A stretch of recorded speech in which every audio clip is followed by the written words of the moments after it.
but they're closer to being chapter books, but they still have the illustrations. So like it's like a page of text with like a picture with it. Oh yeah, kind of like incorporating. So it's that like introductory to like actual chapter books, but not quite chapter book.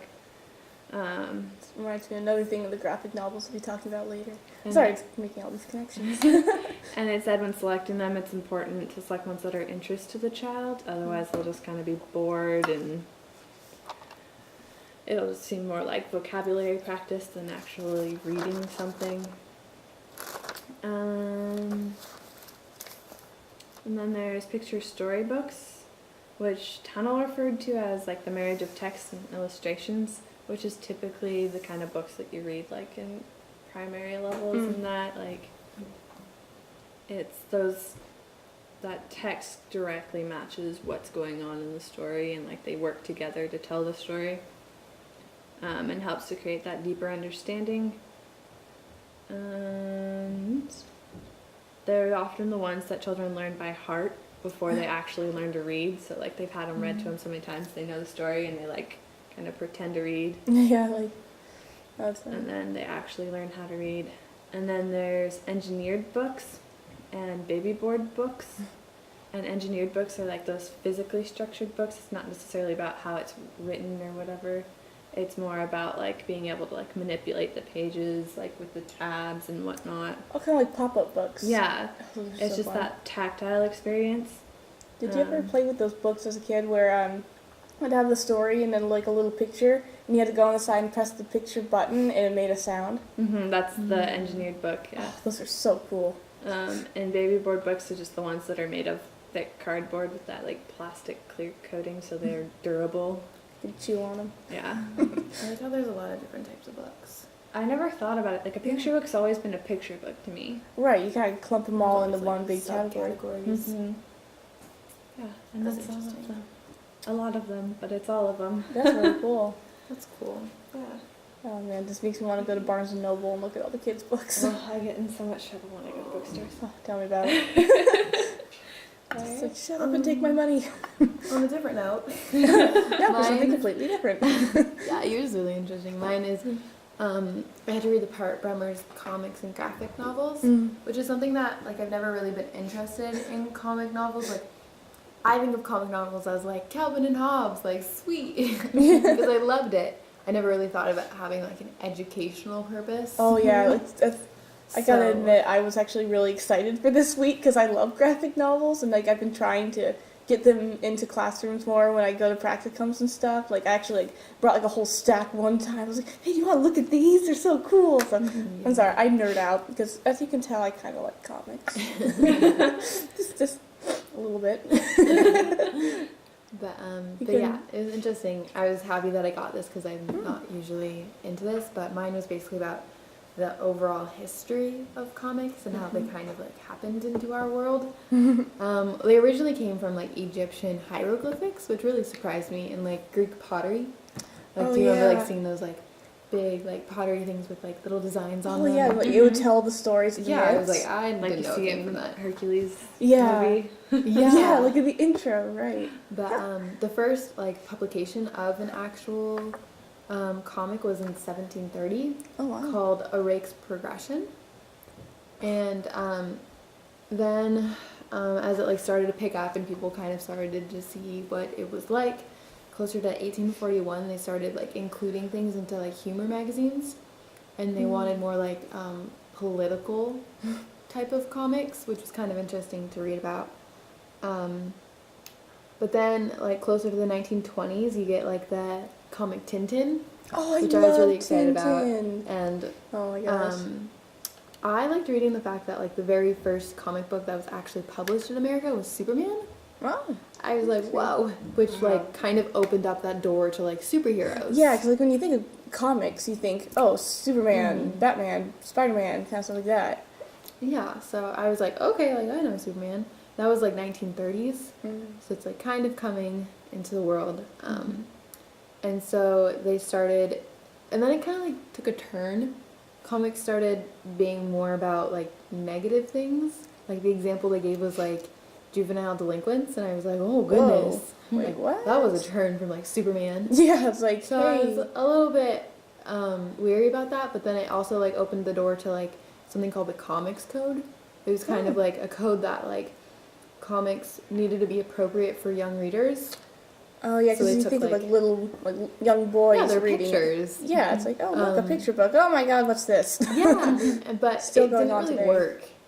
The article was saying how like the code kind of like started falling apart because it's not really what people wanted to read, and bookstores like just put on the shelf what people wanted, which weren't necessarily appropriate for young readers. Yeah. And so like the code was just not working out for everyone. So the bookstores just kind of like took over that thing and like built their graphic novels. And I don't know, I was really wary about graphic novels just because I don't know them very well. And like I said, like Calvin and Hobbes was like where it was at. But after reading the Silence of Our Friends, I kind of had a different view on them. Oh yeah, those that graphic make novels sense? that they had on the reading list were interesting, like I was a Persepolis little and everything. confused. I was struggling to follow along just because I've never done anything Yeah. like that. So I was like, okay, do I look at the pictures first or the words first? And then Yeah. I liked how it was just the pictures sometimes. The Yeah. video on graphic novels that was Oh, on on the Canvas. page. And it really, the artist or the author of graphic novels, was it the Bones series or Oh, yeah, something like Bones. that? A bone. He had a Okay. good point, I think, about how it really does take a lot of your imagination to like connect each panel as you read. Yeah. Sometimes I forget. I was like, oh, I have to go back to the picture. 'Cause, Yeah. like words kind of stick with me, where pictures I'm just kind of like looking and taking it Like in. it does take a lot. Like the other lady was saying, like, oh, it takes away from their imagination, but I don't think it does because I kept having to like, okay, how did we get from this picture to this picture, and now, okay, because not everything had like words, so you had to like figure Yeah. out like. I liked having something to kind of like look at and refer to, like, oh, that's the little girl that's going through this. Or like in a book, I'm like, okay, I'm gonna make her up in my head. Like she's really cute. I'm like all these things, but Yeah, that's such a good Yeah. point. Like, it does take like a lot of practice because like, I only started reading graphic novels really in high school, and so like I remember I first got this manga one. My friends showed me, and I was looking. I was like, this story's making no sense, and they're like, you're reading it the wrong way. I'm like, wait, what? And then finally started reading it the right way, but then I didn't know which panel to go to, and it was just crazy. I was like, I don't get this. So It's interesting to see like different. Is that like a cultural thing about why it's read?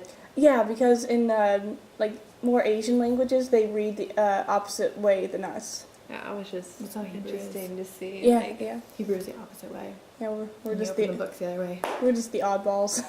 Yeah. But yeah, so So I feel like that's another way to introduce like it's not the same everywhere. Like yeah, cultural differences. Between books. I don't know. I was really surprised that I got this one, but I was excited. It's good to learn about it. Yeah. Yeah. I don't know. I'm still a little bit of a skeptic just because I haven't had that much experience with it. But I think now if I was going to go pick out like a comic book, I would have more background on how to pick one out. And like which ones are appropriate, and, like pictures. Like I personally like the colored graphics better. Yeah. Just because it's not like I'm reading a newspaper. It's like, oh, there's color once in a while.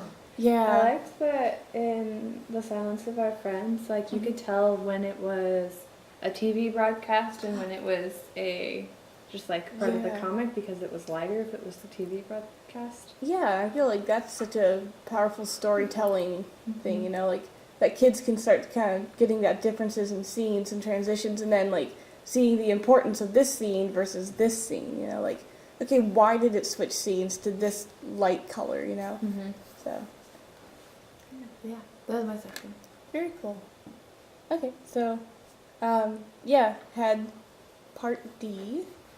And let's see, so I was talking about like the more recent trends and like how a graphic novel is read and what was the other part? Oh yeah, how graphic novels are different from other books. So yeah, I wouldn't like read the whole article because I'm a little nerd like that. I'm sorry, it's got really. You must have gone crazy with this one. Oh, I know. I was like, yes, appealing to my nerdy nature. Anyway, so some of the trends. There's actually a lot because I had a lot of personal experience with it. I was like, oh yeah, I know what they're talking about there. I mean, little smart aleck. But one that I've seen a lot is mixing traditional prose like novels with graphic novel elements. Like one they're talking about was Diary of a Wimpy Kid. Oh yeah. Yeah, like they use That's good. Boys really like that book.